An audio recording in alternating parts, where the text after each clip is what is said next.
Qui connaît la pyramide de Maslow? Je ne sais pas si vous vous souvenez de la fameuse pyramide de Maslow. On a sorti une vieille chose. Donc, Abraham Maslow a sorti sa pyramide des besoins dans les années 40. Que moi, qui ai bercé mes études au cégep et dans mon premier cours d'introduction en administration, sur cette fameuse pyramide des besoins, que l'individu doit répondre à ses besoins physiologiques en premier, ses besoins de sécurité après, personnel et emploi, besoin d'appartenance, et au bout de la ligne, quand il a franchi chacune de ces étapes-là, il peut se réaliser, entre autres, par le voyage. Ce qui était frappant dans les conclusions du secrétaire général de l'OMT en 2012, c'est malgré toutes les crises qu'on a eues, la crise, bien sûr, du printemps arabe, catastrophe économique dans le sud de l'Europe, difficultés aux États-Unis, perte de vitesse de la croissance économique en Chine et en Asie, on a battu des records touristiques quand même. Bien sûr, la croissance est faite plus dans certaines régions que d'autres, mais le tourisme est devenu résilient.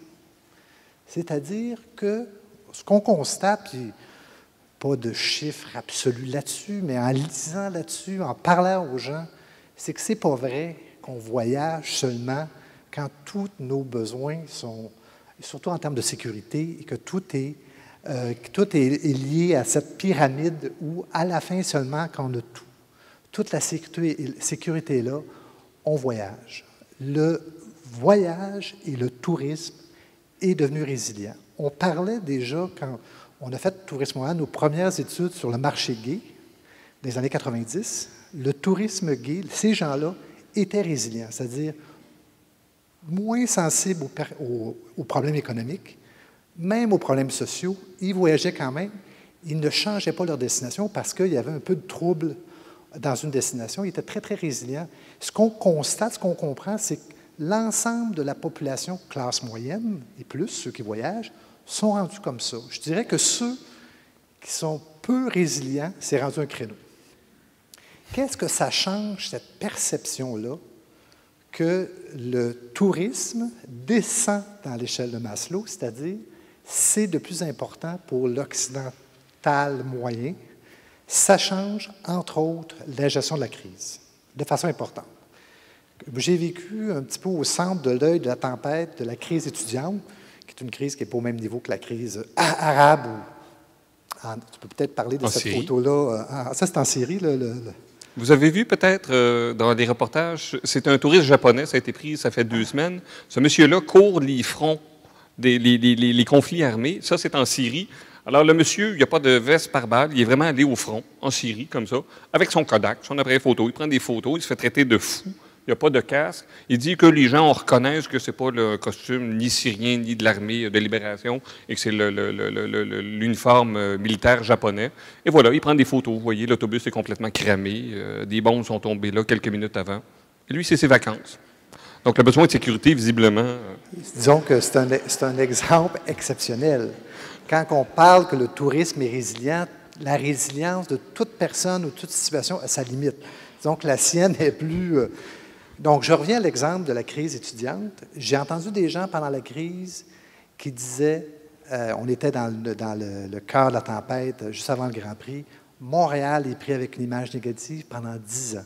Et moi, j'étais là, ça se peut pas dire ça. Puis les gens acquiesçaient autour.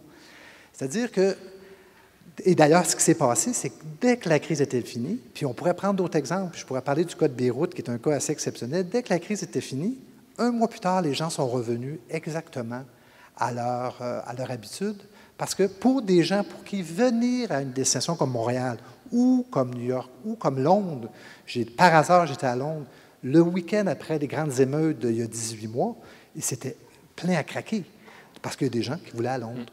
Donc, cette résilience-là, la descente dans l'échelle de Maslow, doit changer la façon qu'on gère les crises, c'est-à-dire la façon qu'on aborde le retour après la crise.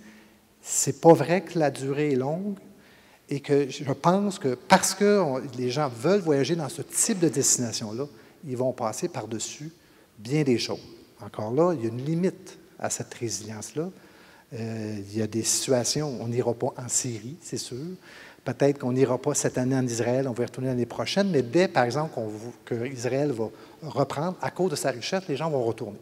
Donc, ça, je pense, des impacts importants sur le rapport au voyage et au tourisme qui est en train de changer dramatiquement. Et 2012, moi, me l'a fait comprendre de façon très importante et ça va changer, d'après moi, la gestion des crises pour une destination touristique.